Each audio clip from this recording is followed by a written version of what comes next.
ٹھیک ہے, تو یہ تو معجزہ ہوا ختم. جی بیٹا.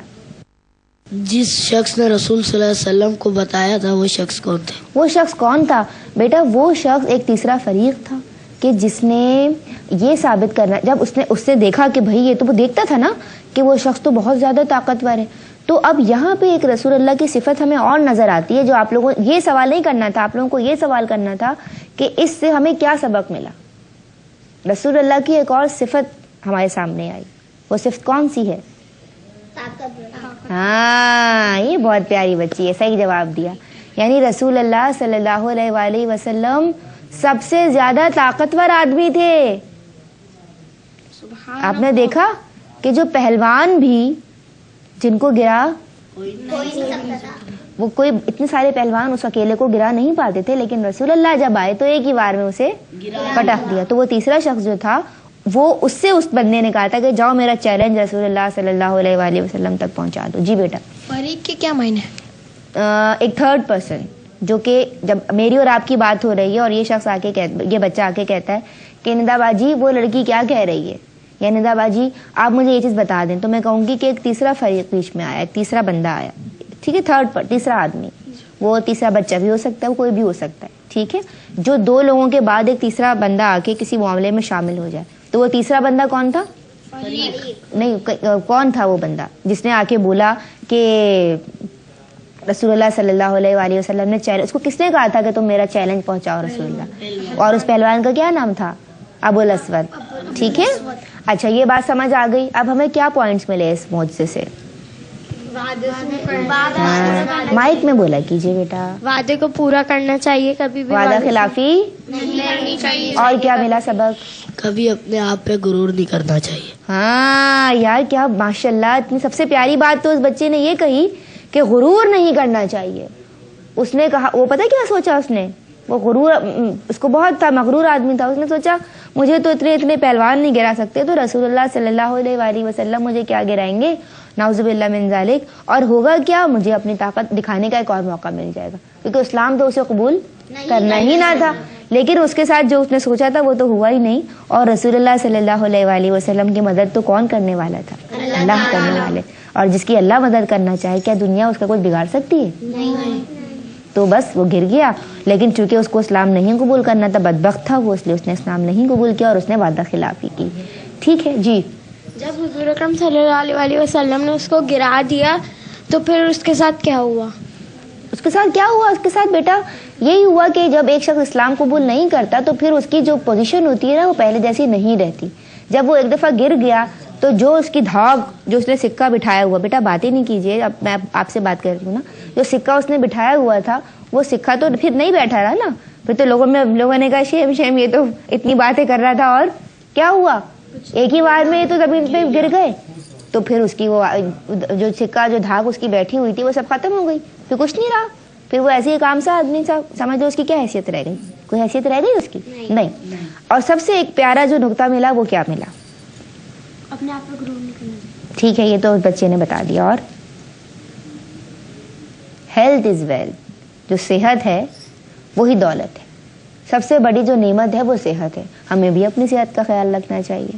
اگر ہم اپنی صحت کا خیال, اس کا مطلب رسول اللہ اپنی صحت کا خیال رکھتے تھے, تبھی تو طاقتور تھے نا.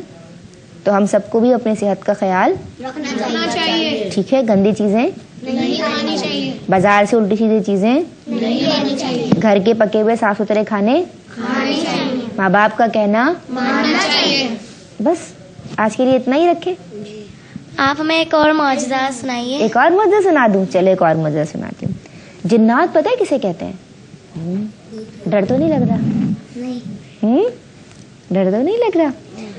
دیکھو, جیسے ہمیں اللہ نے مٹی سے پیدا کیا ہے, ایسے ہی اللہ کی ایک اور مخلوق ہے جن, اور جن کو اللہ نے آگ سے پیدا کیا ہے. جنات کو اللہ نے کس سے پیدا کیا؟ آگ سے. کیا وہ ہمیں نیکڈ آئی سے نظر آتے ہیں؟ خالی آنکھ سے نظر آتے ہیں؟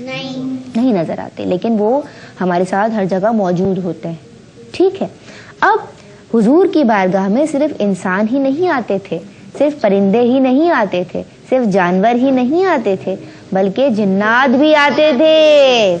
اب تمام مخلوقات آپ کی بارگاہ میں حل کے لیے آتی تھی. جیسے میں نے ہنڈی والا واقعہ سنایا تھا, یاد ہے؟ جیسے اس نے کہا کہ میں نے بچوں کے لیے مجھے چھوڑنے پہ وعدہ خلافی بھی نہیں کی، ایسے ہی میں نے عقاب والا واقعہ سنایا تھا، وہ یاد ہے؟ تو وہ تو پرندہ ہو گیا، برڈز میں آ گیا، ہڈنی اینیملز میں آ گئی، چوپایوں میں آ گئی. لیکن اب ہم ایک اور مخلوق کا ذکر کر رہے ہیں جو کہ ہے جن. ٹھیک ہے، یہ بھی اللہ کی بنائی ہوئی مخلوق ہے. جیسے اللہ نے کس سے پیدا کیا ہے؟ آگ سے. ایک مرتبہ جو ہے وہ صحابی کرام رسول اللہ صلی اللہ علیہ وآلہ وسلم کے ساتھ تھے، وہ ایک جگہ پہ آرام کے لیے رک گئے. ٹھیک ہے، اب اس طرح ہوگا نا کہ سب اپنے اپنے خیموں میں ہوں گے، ایسا ہوگا نا. اب ہوا یہ کہ ایک صحابی کو کچھ لوگوں کی آوازیں آئیں جھگڑنے کی، لیکن ان کو کوئی نظر نہیں آیا. پھر دیکھا انہوں نے کہ سامنے سے رسول اللہ صلی اللہ علیہ وآلہ وسلم مسکراتے ہوئے ہنستے ہوئے تشریف لا رہے ہیں. ٹھیک ہے، تو وہ جو صحابی تھے انہوں نے رسول اللہ صلی اللہ علیہ وآلہ وسلم سے فرمایا کہ یا رسول اللہ صلی اللہ علیہ وآلہ وسلم، آپ کے تبسم کی مسکراہٹ کی وجہ کیا ہے؟ تو اس پہ آپ صلی اللہ علیہ وآلہ وسلم نے فرمایا کہ میرے پاس جنات کے 2 گروہ اپنا پرابلم لے کے آئے تھے. ٹھیک ہے، جنات کے 2 گروہ تھے جو آپس میں لڑ رہے تھے. یہ انہی کی آوازیں تھیں، کیونکہ جنات آگ سے بنائے گئے ہیں اس لیے ہمیں نظر نہیں آتے. ایک گروپ مسلمانوں کا تھا اور دوسرا گروپ نہیں. میری ایک اور بات سنو، اب تم لوگوں کو ایک اور بات مجھے یہاں بتانی پڑے گی اور بتانی چاہیے، وہ یہ کہ جنات میں بھی مسلمان اور مشرک ہوتے ہیں. یہ باتیں نہیں پتا آپ لوگوں کو؟ نہیں پتا تھی نا. جیسے ہم انسان ہیں، ہمیں اللہ نے مٹی سے پیدا کیا ہے. اب ہم میں کچھ لوگ جو ہے وہ مسلمان ہیں، کچھ ہندو ہیں، کچھ سکھ ہیں، کچھ عیسائی ہیں. ٹھیک ہے، کچھ نصرانی ہیں، کچھ یہودی ہیں، مختلف مذاہب ہیں، لیکن ہم سب ایک انسان ہیں. ہم سب ایک، ہمارا خون ایک ہے، ہمارا رنگ ایک ہے. چلو رنگ تو مختلف ہیں لیکن ہم سب کا خون ایک ہے. ہم سب کو اللہ نے ایک ہی طرح بنایا. ہم سب ایک ہی طرح سانس لیتے ہیں، کھاتے ہیں، پیتے ہیں، زندہ ہوتے ہیں، مر جاتے ہیں. ٹھیک ہے، اسی طرح ایک مخلوق جنات کی ہے جنہیں اللہ نے آگ سے پیدا کیا ہے، تو ان میں بھی یہ سارے مذاہب موجود ہیں. اب سمجھ آئی؟ تو جو ایک گروپ تھا یا ایک گروہ تھا وہ مسلمانوں کا تھا، اور جو دوسرا گروہ تھا وہ کس کا تھا؟ مشرکین کا تھا. شاباش. تو اب وہ مشرکین میں تو کوئی سا بھی مذہب ہو سکتا ہے نا.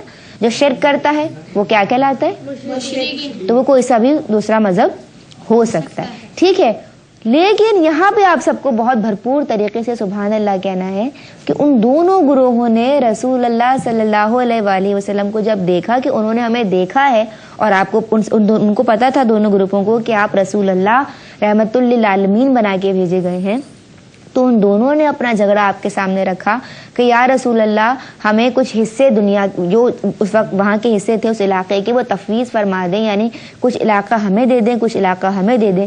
تو رسول اللہ صلی اللہ علیہ وآلہ وسلم نے ان دونوں کے درمیان فیصلہ کیا، اور جو پہاڑی علاقہ تھا، جو میدانی علاقہ تھا، جو وادی والا علاقہ تھا، وہ دے دیا مسلمان جنات کو، اور جو دریا کے درمیان کا علاقہ تھا، جو دریا کے جو درمیانی ایریا تھا، وہ سارا کا سارا کس کو دے دیا؟ مشرک جنات کو. اور اس طرح وہ جو دونوں لڑ رہے تھے وہ چپ ہو گئے، خاموش ہو گئے. ان کو ان کا اپنا اپنا علاقہ مل گیا، وہ ہنسی خوشی رہنے لگے. جی بیٹا. وہ جو جن تھے انہیں کیسے پتا چلا کہ یہ حضور صلی اللہ علیہ وآلہ وسلم ہی ہیں؟ اب میری بات سنیں. آپ صلی اللہ علیہ وآلہ وسلم کا جو سراپا تھا وہ کیا عام سراپا تھا؟ عقاب کو کیسے پتا چلا جو میں نے واقعہ بتایا تھا کہ اس موزے میں سے سانپ ہے، اس موزے میں سانپ بیٹھا ہوا ہے؟ صحابی کرام کو تو پتا بھی نہیں چلا. عقاب کو کیسے پتا چلا؟ اور عقاب نہیں، عقاب کی آنکھیں تو تیز ہوتی ہیں، لیکن عقاب کو نظر کس چیز سے آیا؟ نور سے. شاباش. اور وہ نور کس کا تھا؟ تو جنات نے ان کو کس چیز سے پہچانا؟ ان کے نورانی سراپے سے، ان کی شخصیت کی وجاہت سے، ان کے روب سے، ان کے دبدبے سے، ان کے پورے وضاقتہ سے کہ یہ تو نبی ہیں. اور کون سے نبی ہیں؟ نبی آخر ہیں، حضرت محمد مصطفیٰ صلی اللہ علیہ وآلہ وسلم ہے. اور سب سے پیاری بات مہر نبوت سے، اور جو رسول اللہ کی مہر تھی اسے مہر نبوت کہتے ہیں نا بچوں. تو اس سے بھی پہچانا، یعنی جنات پہچان گئے کہ یہ رسول اللہ صلی اللہ علیہ وآلہ وسلم ہے. سمجھ آ گیا؟ انہوں نے اپنا معاملہ رکھا، رسول اللہ نے فیصلہ کر دیا. اللہ اللہ خیر سے اللہ. کیسا لگا معجزہ؟ اچھا. اب کیا پوائنٹس ملے؟ چاہے اپنا ہو یا پرایا. اب دیکھو جو مشرک جن تھے کیا رسول اللہ نے بھگا دیا چلو چلو تم لوگ جاؤ؟ نہیں. تو چاہے اپنا ہو یا پرایا، سب کی تکالیف کا اور سب کے ساتھ کیا کرنا چاہیے؟ اچھا، اور ایک اور بات آج ہمیں پتہ چلی کہ جنات کیا ہوتے ہیں، یہ بھی سیکھا نا آج آپ لوگوں نے کہ جنات بھی اللہ کی مخلوق ہیں جو کہ کس سے پیدا کیے گئے ہیں؟ آپ سے۔ شاباش۔ اب مجھے کچھ سوالات جلدی سے بتا دیجئے، پوچھ لوں؟ جی۔ نبی کریم صلی اللہ علیہ وآلہ وسلم نے پہلا سفر کس ملک کی طرف کیا؟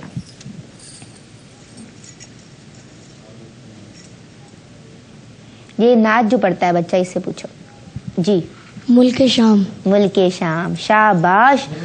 حضرت خدیجہ یا حضرت خدیجہ رضی اللہ تعالی عنہا سے جب آپ صلی اللہ علیہ وآلہ وسلم کا نکاح ہوا تو جو اتفاق ہے وہ کس عمر پر ہے؟ کتنی عمر تھی آپ کی؟ آپ بتائیے۔ 25 برس، 25 ایئرس کے تھے، ٹھیک ہے۔ نبی اکرم صلی اللہ علیہ وآلہ وسلم نے جو سب سے پہلی مسجد بنائی وہ کون سی تھی؟ جی، مسجد قباء۔ مسجد کون سی مسجد تھی؟ مسجد قباء۔ شاباش۔ یہ تو ہو گیا آج کا پروگرام۔ کہیں پہ کوئی بات آپ لوگوں کو نہ سمجھ آئی ہو تو آپ مجھ سے پوچھ سکتے ہیں۔ جنات اچھے ہوتے ہیں اور برے دونوں ہوتے ہیں۔ جی دیکھو بیٹا، جیسے میں نے بتایا کہ ہم انسان ہیں، اللہ کی مخلوق ہیں، کیا ہم سب اچھے ہوتے ہیں؟ برے بھی تو ہوتے ہیں، خوشران بھی تو ہوتے ہیں جو ہمیں اچھے نہیں لگتے، ہے نا؟ اسی طرح جن بھی اچھے اور برے ہوتے ہیں، کچھ بہت اچھے ہوتے ہیں ہماری حفاظت کرتے ہیں، اور کچھ اچھے نہیں ہوتے ہمیں تنگ بھی کرتے ہیں، ٹھیک ہے؟ جیسے انسان جو اچھے نہیں ہوتے وہ ہمیں تنگ کرتے ہیں، تو اسی طرح جنات بھی ہوتے ہیں، سب میں اچھے، اللہ کی ہر مخلوق اچھی بھی ہے اور بری بھی۔ جی، جن بھی اللہ تعالیٰ کی عبادت کرتے ہیں؟ جن بھی، اگر مسلمان جن ہوگا تو کیا اللہ کی عبادت نہیں کریں گے؟ کریں گے نا۔ اور ہر مذہب میں عبادت ہے، مختلف طریقوں سے ہے، ٹھیک ہے؟ لیکن اگر ہم مسلمان ہونے کی بات کرتے ہیں تو پھر وہ اللہ کو مانتے ہیں، تبھی کلمہ پڑھتے ہیں لا الہ الا اللہ، تو پھر وہ اللہ کی عبادت بھی کرتے ہیں، بالکل عبادت کرتے ہیں۔ سمجھ آ گیا آج کا پروگرام؟ کیسا لگا؟ معجزات کیسے لگے؟ اور جی کچھ کہنا چاہ رہے ہیں؟ جی کیا کہنا چاہ رہی ہیں؟ ان کو مائک دیجئے، کچھ کہنا چاہ رہی ہیں؟ ان کو معجزات کیسے لگے؟ اچھے۔ بہت کچھ سیکھا؟ جی۔ گھر میں سب کو بتاؤ گی آپ جا کے؟ جی۔ کیا بتاؤ گی؟ ہم نے معجزات سنے۔ ہم نے معجزات سنے، ٹھیک ہے؟ معجزات سنے انہوں نے، آپ نے سنے؟ آپ نے بھی سنے؟ آپ دونوں ایک تو نہیں ہو، الگ الگ ہو؟ جی۔ اچھا اچھا، ٹھیک ہے۔ تو ساتھیوں، آج ہم نے سب نے بہت کچھ سیکھا ہے، مجھے اجازت دیجیے، اور اگلے پروگرام میں، اگلے ایپیسوڈ میں، معجزات مصطفیٰ کی اگلی کڑی میں کچھ نئے معجزات کے ساتھ، نئی انفارمیشنز کے ساتھ، نئے کچھ پوائنٹس کے ساتھ، نکات کے ساتھ ندا نسیم حاضر ہو جائے گی۔ تب تک کے لیے اللہ حافظ۔ پروگرام کا اختتام کریں گے نعتیہ کلام پر، اور ایک بہت ہی پیاری سی بچی بہت ہی پیارا سا اسکارف اور میکسی پہن کر آئی ہوئی ہے، وہ ہمیں سنائے گی نعت۔ نور والا آیا ہے، نور لے کر آیا ہے، سارے عالم میرے دیکھو کیسا نور چھایا ہے۔ الصلاۃ والسلام علیک حبیب اللہ، الصلاۃ والسلام علیک یا حبیب اللہ۔ ترک کے چاند تارے جن لگے جائیں گے، ہم تو اپنے آقا کا میلاد بنا کے جائیں گے۔ نور والا آیا ہے، نور لے کر آیا ہے، سارے عالم میرے دیکھو کیسا نور چھایا ہے۔ الصلاۃ والسلام علیک یا رسول اللہ، الصلاۃ والسلام علیک یا حبیب اللہ۔ چاند دو ہو گیا جو ہی انگلی اٹھی، دے روایتی کھانوں کو ذائقہ نرالا۔ Habib recipe mix and barbecue range.